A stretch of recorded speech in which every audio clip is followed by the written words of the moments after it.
Cum, în părerea dumneavoastră, putem să creăm un fir verde de la grădiniță până la facultate de educație? Putem și trebuie să o facem. Ești cadru didactic și ești exemplu, ești făclia care transmite valorile, de la tine pornește. Nu poți să rupi ecologia, protecția mediului de tot ce este studiat în școală, chiar și de aceeași educație pentru societate. Știți, copiii de astăzi nu mai sunt cei care am fost noi la vremea noastră, ei sunt curajoși, ei dacă au un mesaj să-l transmită, deschid toate ușele și intră și la primar curaj și îi spun, noi mergem să facem salubrizare. Vă rog frumos, tractorul la ora cutare pe malul Nistrului. Eu aș veni cu un mesaj nu doar pentru elevii clasei a 12, dar și pentru cei care absolvează gimnaziile clasele 9, pentru că ei sunt cei care urmează să decidă ce vor face, vor merge la liceu sau vor merge în un colegiu, în centru de excelență. Sper să fie alocat în cadrul acestei discipline destul spațiu pentru local. Pentru că noi avem nevoie să recunoaștem plantele din Cartea Roșie și să merg să le văd acolo, la noi, în teren, în care copilul să le vadă, să le arate părinților, pentru că copilul este cel care ne transmite nouă mesajul. Și întrebarea este pentru ambiguitate. E o provocare, întrebarea dumneavoastră.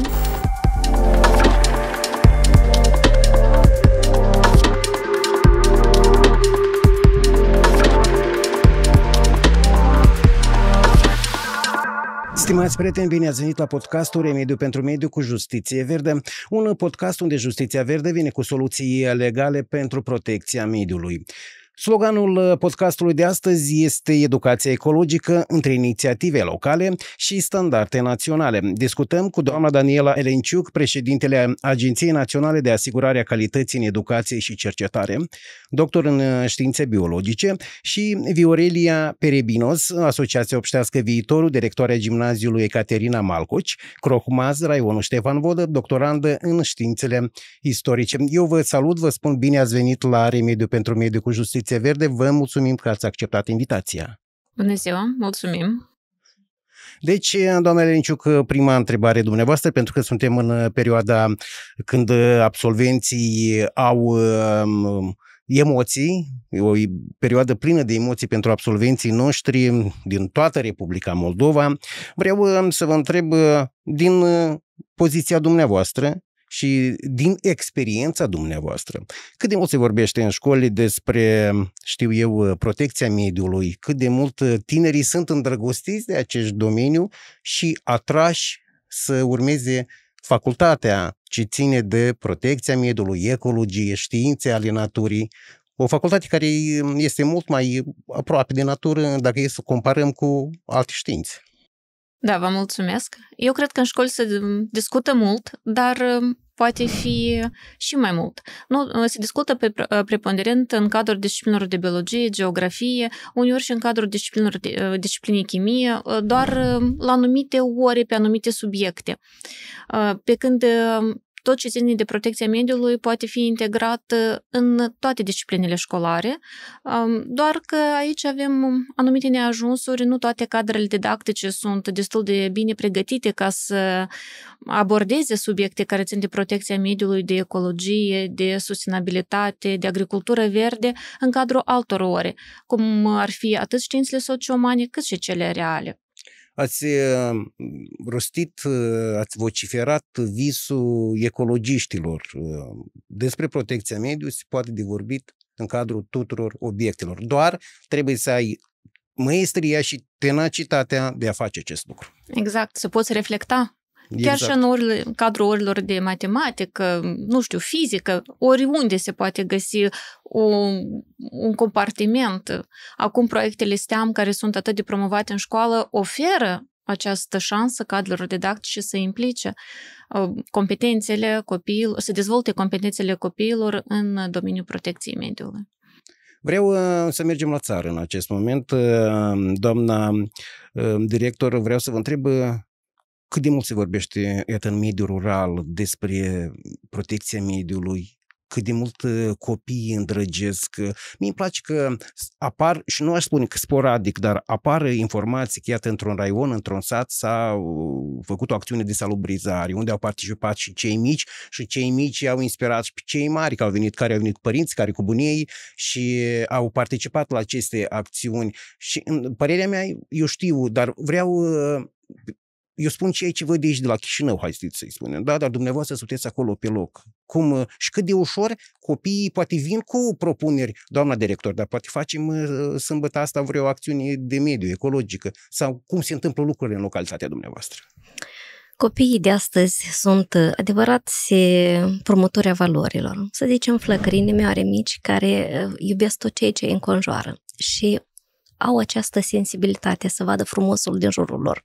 Pe lângă faptul că noi venim din parcul Valea Nistrului de Jos, așa, care este un loc extraordinar de frumos, care este, nu știu, un cadru natural excepțional, mai avem și unele lucruri urâte pe care copiii noștri le văd și inimioara lor cere să se implice și motivează și pe cei mari.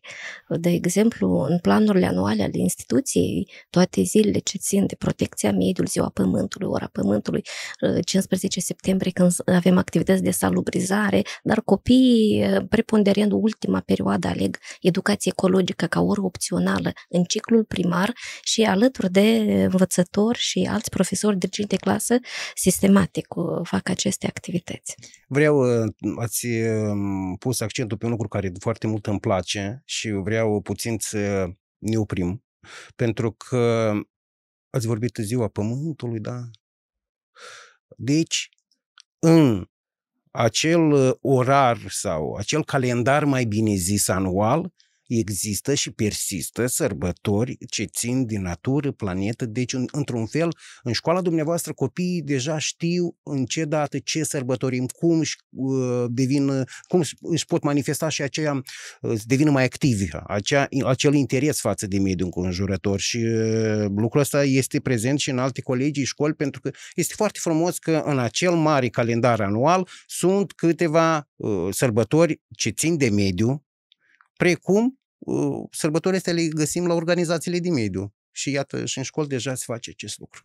Ministerul Cercetării și Educației și Cercetării recomandă tuturor școlilor să include aceste evenimente în planul anual și ține de echipa managerială să facă acest lucru.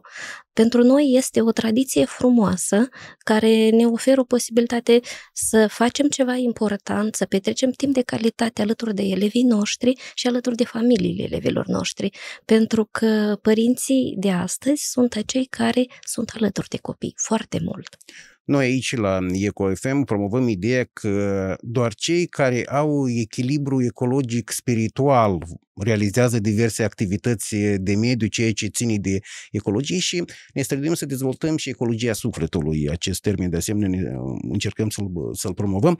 Eu vreau să vă întreb, doamna Elenciuc, iată, pentru că sunteți și cadru la facultate, activați, atât cum studenții se uită la anumite probleme de mediu. Îmi dau seama că în timpul orelor dumneavoastră îi provocați în multe feluri pentru a le afla părerea, pentru a le schimba, poate, opinia.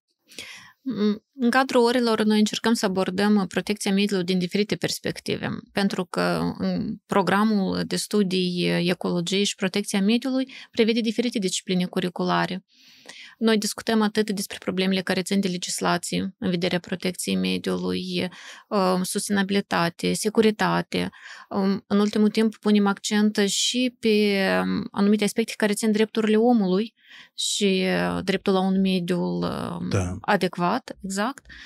Studenții sunt foarte interesați. Noi participăm, cum a menționat și doamna director, la diverse activități, merg la plantări, avem și în cadrul facultății, nu doar a noastră, dar și la diferite alte instituții de învățământ, programe care țin de design și aici tot, desigur că atingem și problemele de mediu astfel încât să acoperim toată problematica care ține de protecție și de crearea unui mediu prietenos, studenții au posibilitatea să vină cu proiecte de an, anumite cercetări în cadrul tezelor de licență și acestea sunt destul de provocatoare uneori. Noi suntem cadrele didactice în calitate de ghid, de mentori și încercăm să facem față acelor idei năstrușnice ale tinerilor ca să le poată ulterior implementa, să se regăsească, pentru că dacă lor le place asta, exact cum ați spus dumneavoastră, trebuie să vină din suflet. Da. Și atunci se va multiplica rezultatele, pentru că studenții vor fi ulterior fie cadre didactice, fie actori politici, fie într-un ONG vor activa sau, deci nu își vor deschide o afacere verde. Așa vom putea promova o educație de calitate în domeniul protecției mediului. De acord, dar eu am o întrebare pentru ambele invitate. Iată, grație că avem ONG-uri, asociații obștești foarte, foarte, foarte active. Grație că avem pedagogi. Grație că avem oameni care deja s-au învățat. Nu știu, știți cum? Eu am impresia că totuși ceea ce ține de protecția mediului, ceea ce ține de educație ecologică, de Republica Moldova dorind să devină o țară europeană, absorbe foarte repede.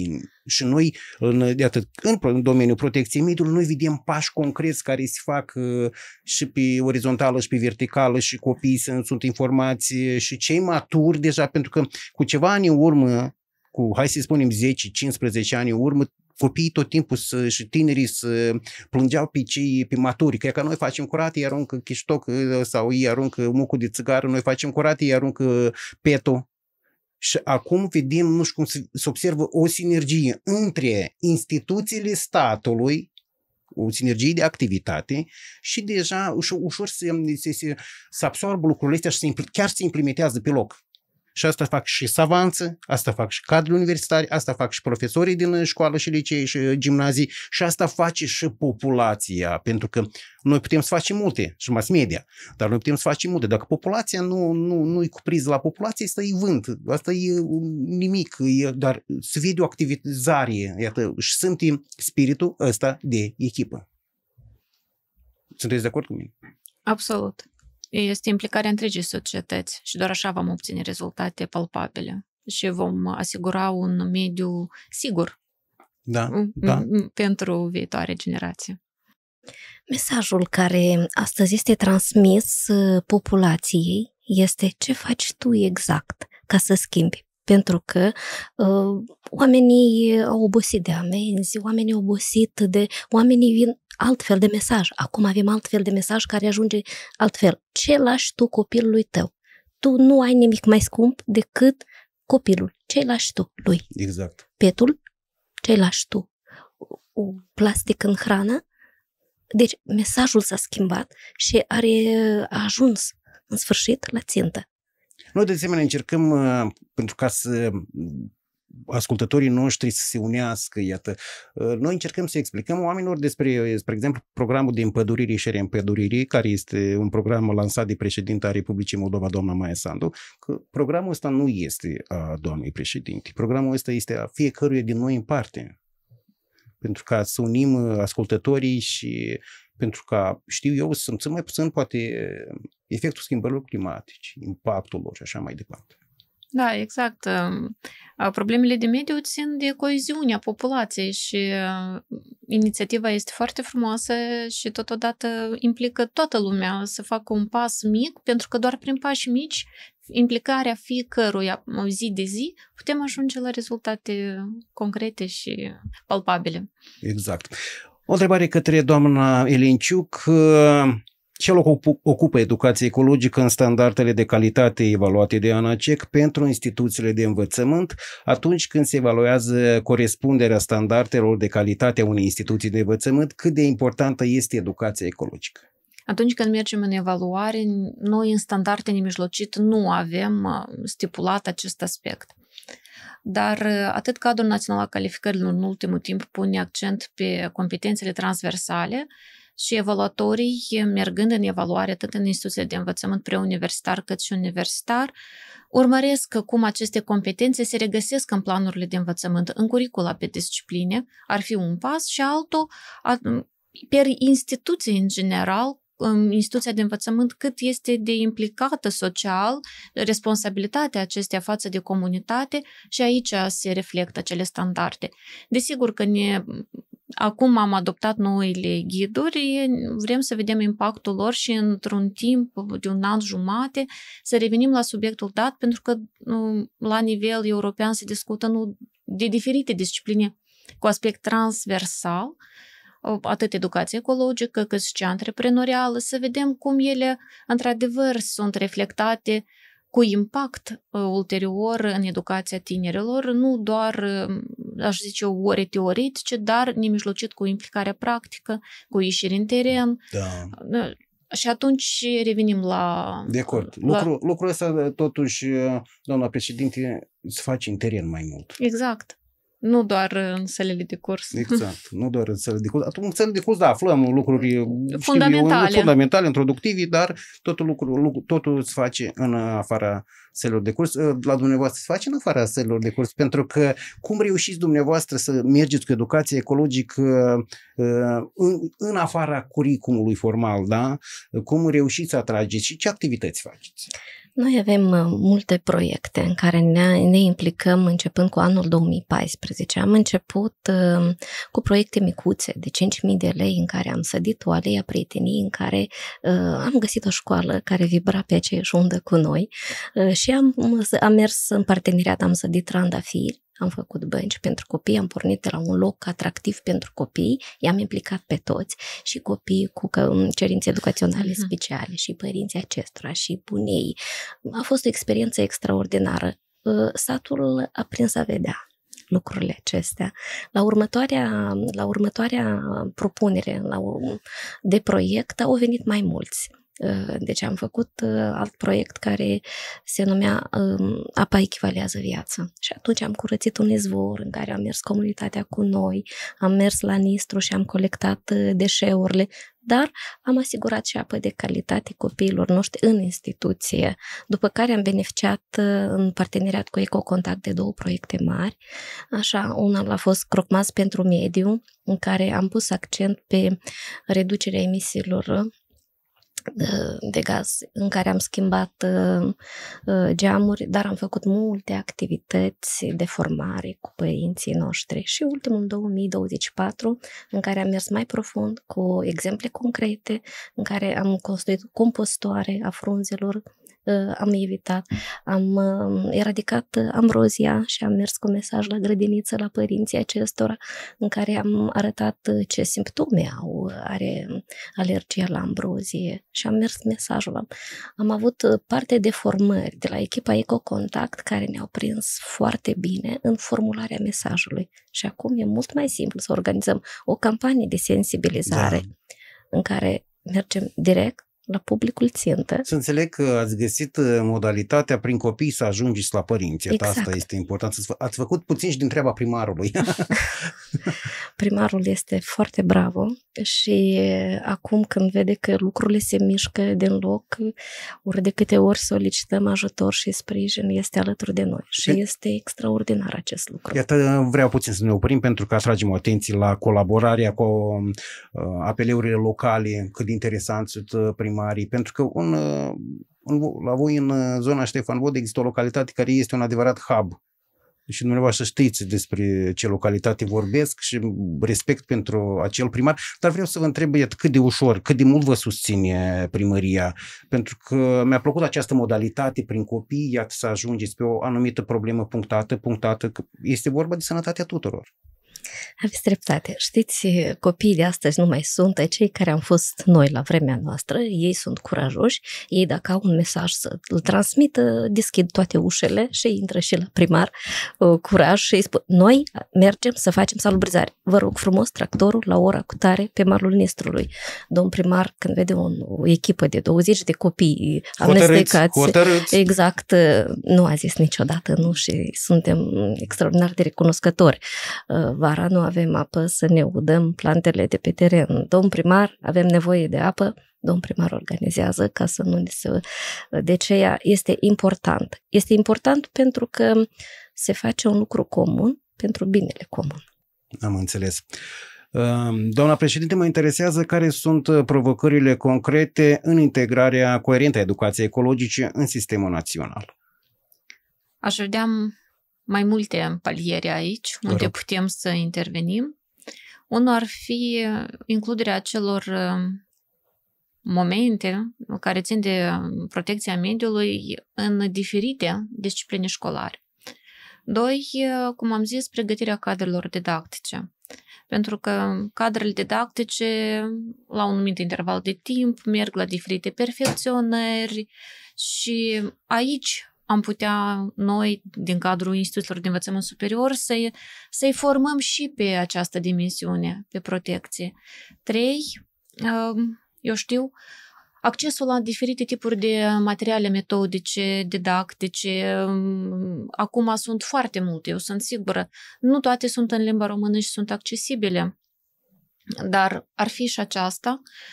4, comunicarea nu doar în cadrul instituțiilor de învățământ, dar ieșirea din sălile de curs, comunicarea cu diferite ONG-uri, să aibă copiii în fața lor niște personalități, niște valori demne de urmat, adică niște exemple, niște modele pe care le-ar putea ulterior, eu știu, aplica, să se regăsească, pentru că copiii întotdeauna caută acel model pe care să-l urmeze. Vreau să fiu ca cutare sau cutare.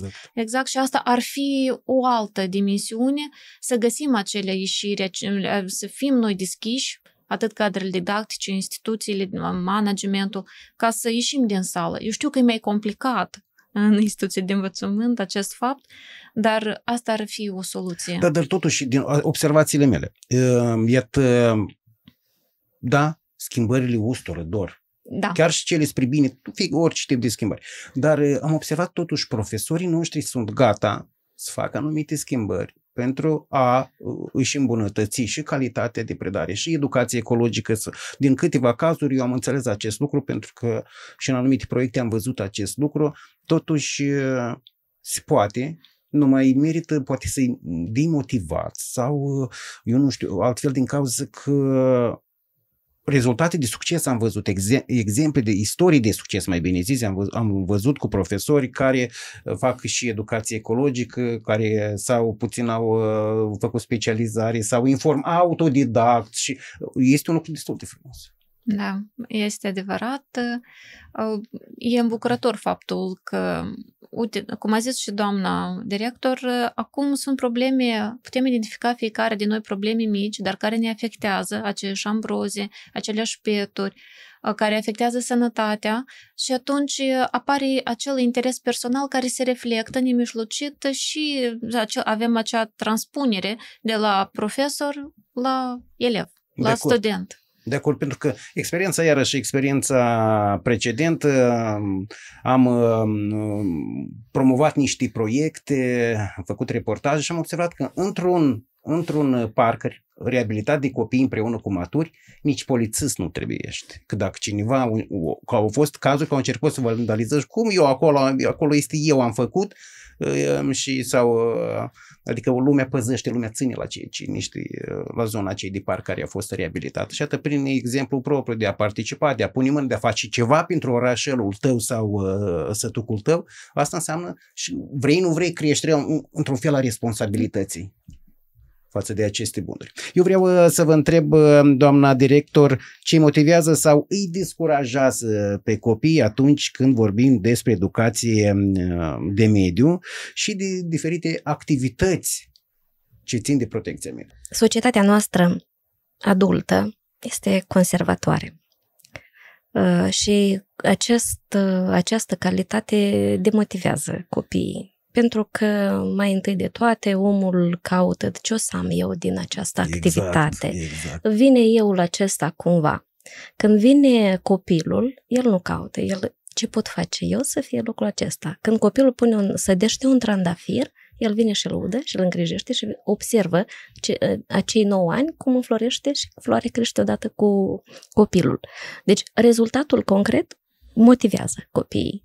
Motivează un cadru didactic inspirat, care îl ia de mânuță și îl duce afară și face alături de el. Nu stă undeva și arată tu fă ce tu fă acolo, e alături, este alături. Acest lucru apropie foarte mult. Relația dintre cadru didactic și copil îl vezi într-un context non-formal, ieșirile în teren motivează foarte mult. Deoarece profesorul, mergând la Nistru, se întâlnește cu oamenii din sat, profesorul este cel care salută oamenii din sat, așa, dă un exemplu, educă. Deci aceste activități de educație au foarte, foarte mare valoare, mai mult decât am spune noi de 10 ori, spuneți bună ziua consătenilor, spuneți mulțumesc, copilul vede că profesorul face și copilul imită. Copilul este un burete care absorbe ceea ce vede în jur.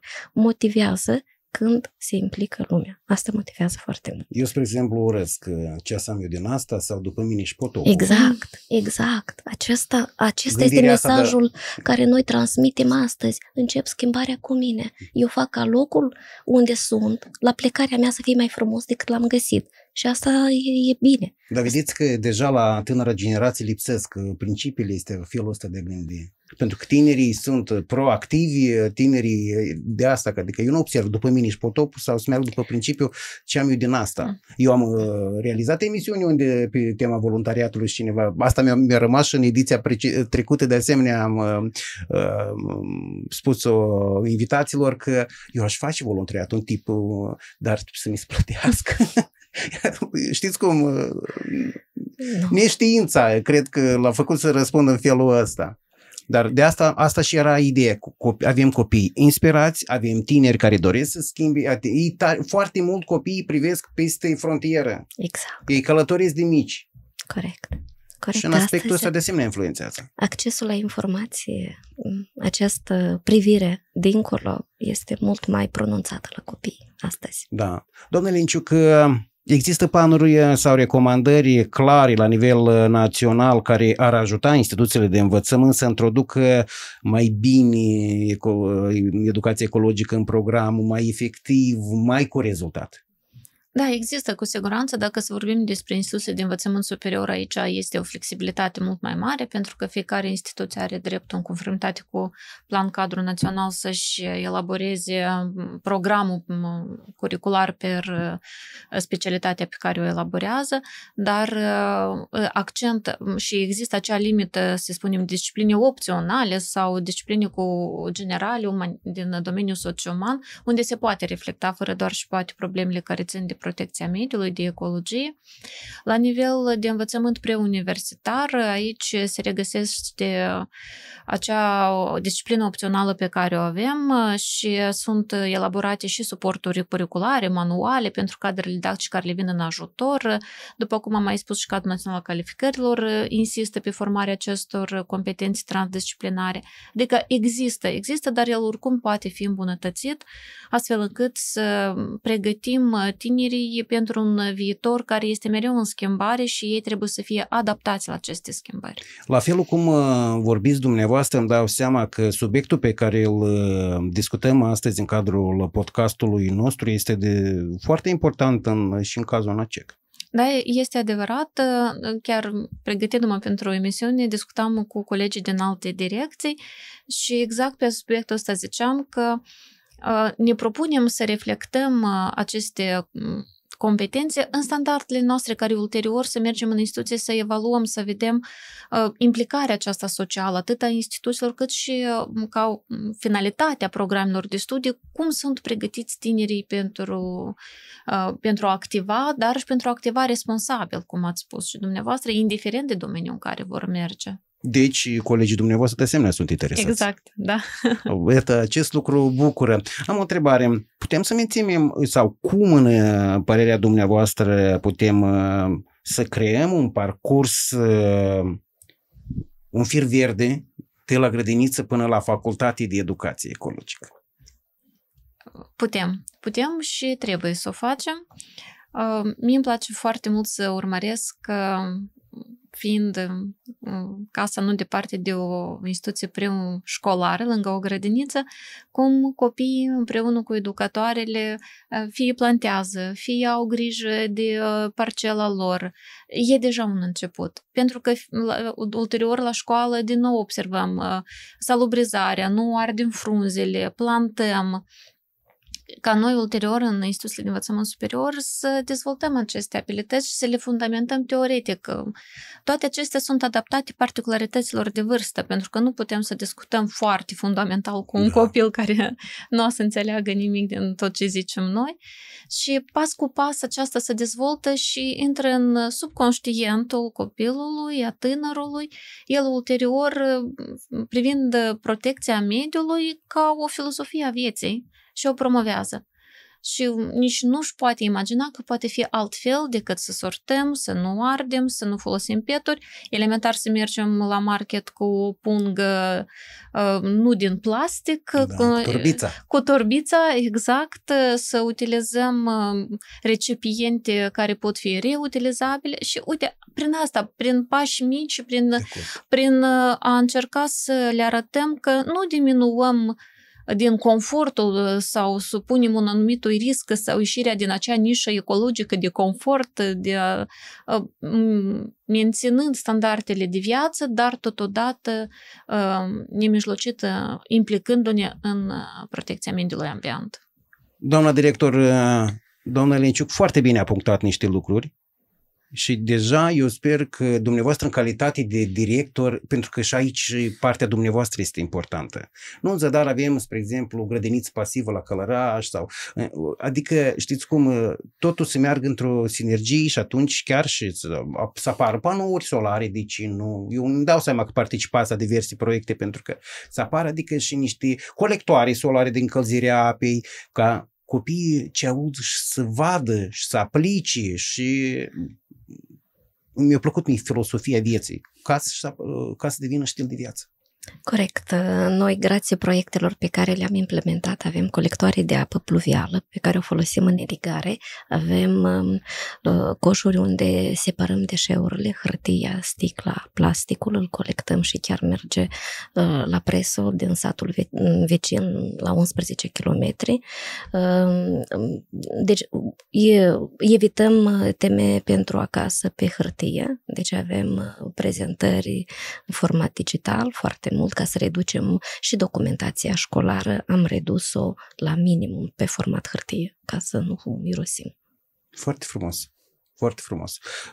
Doamna președinte, știți cum, întrebări, pentru că suntem și noi onegiști de mediu și tot tragem spre ceea ce ne interesează. Vreau să vă întreb ce schimbări ați considera că sunt necesare în organizarea procesului educațional pentru ca educația ecologică să devină prioritară. Și întrebarea este pentru ambele invitate. E o provocare, întrebarea dumneavoastră.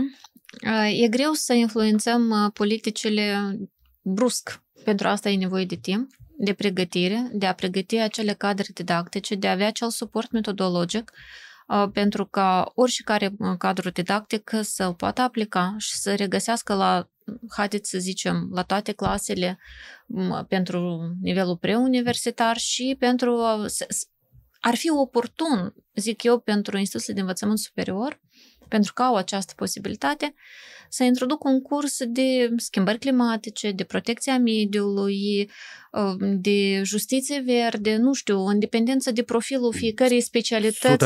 100% frumos.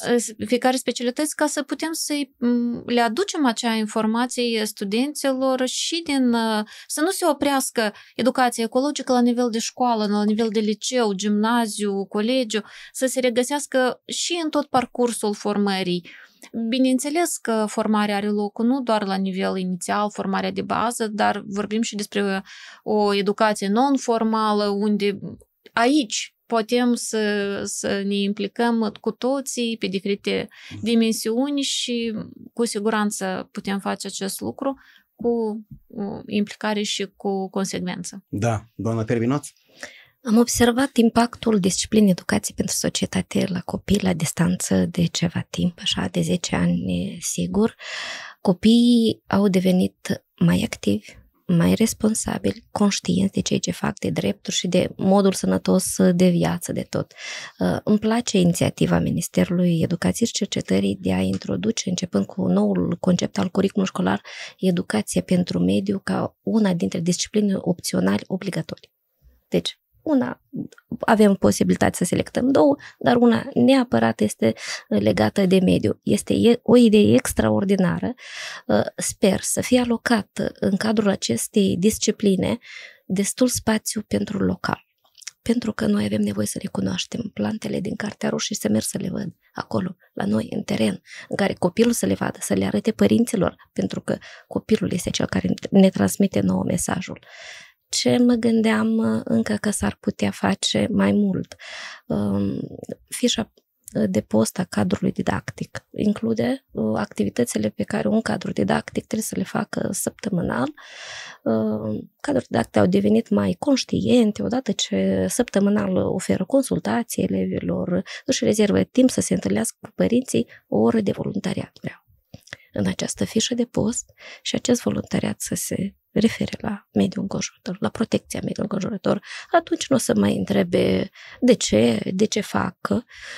Ești cadru didactic și ești exemplu, ești făclia care transmite valorile, de la tine pornește schimbarea. Exact, și lucrul ăsta poate să placă. Da, prin gust, cum te întâlnești cu părintele, că nu se mai fac adunări părintești în care sunt toți. Este copilul, părintele și dirigentele sau profesorul, care se întâlnește odată în săptămână pe rând circular și odată în săptămână merge cu clasa în natură.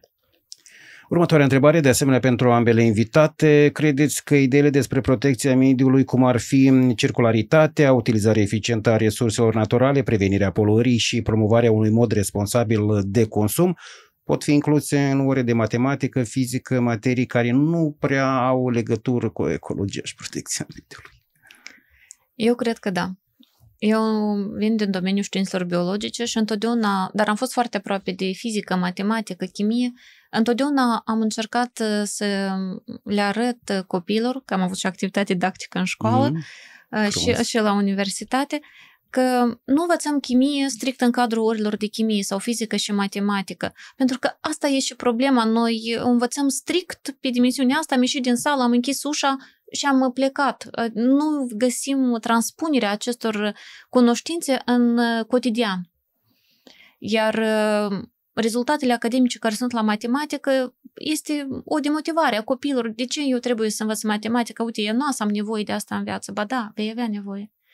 Și prin construcția, eu nu știu, acelor modelări matematice, prin construcția unor anumitor grafice la fizică, să arăți cum s-a schimbat populația, dacă vorbim despre protecția biodiversității, în populația anumite specii în localitatea ta, acel grafic să-l construiești. Pentru asta ai nevoie de abilități atât fizice, atât în domeniul fizic, cât și în domeniul matematicii. Dacă să vorbim despre puritatea apei, a solului, despre componența chimică a aerului, nu facem nimic fără chimie. Suntem analfabeți. Deci, dacă despre socio-umane, păi în evoluție, istoric, uite cum a fost atunci, uite cum este acum. Și pe Arcicele și insule am avut o specie care au fost prezente, acum nu mai sunt. De nou, acțiunea factorului antropogen a omului și îmbinarea de nou aceleași istorii și a biologiei. Nu poți să rupi ecologia, protecția mediului de tot ce este studiat în școală, chiar și de aceeași educație pentru societate, unde avem și fundamentul legal, că dreptul meu este să locuiesc într-un mediu exact. Și am dreptul la curat. Doamna directoare? Concord absolut cu colega, deoarece a vorbi despre mediu este a vorbi despre viață și copilul trebuie să iasă din școală și să pășească în lumea mare și el asta o să facă. O să facă ceea ce l-am învățat noi în școală, ceea ce a văzut copilul acasă și o să manifeste, o să-și trăiască valorile pe care noi le-am sădit. În contextul celor discutate în debutul emisiunii, pentru că spuneam că se începe perioada asta cu multe emoții absolvenților, eu vreau să veniți cu ambele invitate, să veniți cu un mesaj pentru elevul de clasa 12 care ne privește sau ne ascultă în acest moment și nu știe dacă, nu este sigur dacă ecologia este o opțiune de viitor. Eu aș veni cu un mesaj nu doar pentru elevii clasei a 12-a, dar și pentru cei care absolvează gimnaziile, clasele a 9, pentru că ei sunt cei care urmează să decidă ce vor face, vor merge la liceu sau vor merge în un colegiu, un centru de excelență. Elevii de clasa 12-a, poate mulți din ei sunt deja determinați, pe când ar fi o mare pool, un bazin, da, de copii care urmează acum, absolvând de gimnaziu, să vadă ce fac ulterior. Într-adevăr, ecologia pare la prima vedere ceva abstract, neclar, ce am să fac eu cu specialitatea dată în continuare, cu siguranță îți vei găsi o activitate frumoasă. Important este să-ți piese de mediul ambient, pentru că studiind problemele de mediu, justiția verde, tot ce ține de sustenabilitate, energie verde, agricultură ecologică, da? Conservarea biodiversității, cu siguranță îți vei găsi un post bine plătit și în domeniul respectiv, pentru că sunt multe organizații, multe ONG-uri, la nivel, te vei regăsi chiar și în domeniul administrației publice, de ce nu, în politică, în educație, și atunci vei avea acea satisfacție pentru că ceea ce îți place te poți implica și poți realiza și îți poți vedea rezultatele muncii. De acord. Vă rog. Consider că meseriile ce țin de mediu nu sunt doar o necesitate stringentă acum, așa, dar pot fi și o opțiune foarte bună pentru tinerii absolvenți, deoarece tehnologiile de care sunt pasionați pot fi foarte frumos aplicate în protecția mediului. Pasiunea altora pentru drept, la fel, se regăsește. Deci, ecologia se poate regăsi în oricare dintre domeniile pe care copiii aleg să le facă, dar având o formare inițială foarte bună de la un colegiu, își pot continua turismul. Hai să vorbim despre turism, despre arele, protecția naturală. Noi avem meserii care dispar, noi avem locuri care trebuie să le valorificăm. Ne uităm un pic peste graniță ce se întâmplă, deci afacerile frumoase, agriturismurile pornesc de la cunoștințe. Eu să cunosc locul unde sunt născut, ce am în jurul meu și să-l valorific. Și atunci, desigur, fiind pasionat, având cunoștințe, neapărat o să fie și profit. Eu în cadrul ediției de astăzi mi-am răspuns la am pregătit întrebarea, spre exemplu, ce facem cu cei maturi. Dar undeva doamna președinte a răspuns și mi-a plăcut această idee ca, în dependență de profesia pe care o îmbrățișez, la facultate să ai educație ecologică cu specificul profesiei pe care urmează să o ai, din cauza că și astfel vei avea o profesie, vei transforma profesia ta în una verde și personal vei avea un stil sustenabil de viață. Iată, asta este important și cred că acest lucru rămâne a fi unul din concluziile acestui podcast de astăzi, când discutăm aspecte de educație ecologică, standarde naționale, științe, adică într-un tot sistem, să lucrezi sistemul ăsta cu succes, să aibă sinergie. Vă mulțumesc pentru că mi-ați răspuns astăzi la întrebări și eu și cei care ne privesc și ne ascultă au înțeles multe lucruri din domeniul respectiv, dar mai am și câte 5 întrebări personale, 5 întrebări pentru ambii invitați. Răspundem repejor. Prima întrebare. Sunteți persoana care mereu caută calea ușoară de soluționare a problemelor sau? Da. Întotdeauna caut calea ușoară, pentru că așa e firea omului. Și dacă nu o găsesc, merg pe cea mai potrivită. Eu nu. Nu-mi place calea ușoară, pentru că uneori ea prevede să-mi calc pe unele principii și nu aleg să mă țin de unele valori. Următoarea întrebare. Ce vă menajează dispoziția sau chiar vă înveselește dimineața?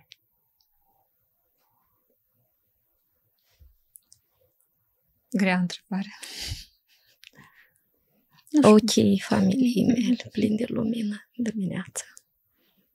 Dispoziția de dimineață vine cu soarele de afară. Da, asta e o zi plină de lumină și atunci totul începe cu dreptul. Tăcut și făcut sau după mine și potop? Prima.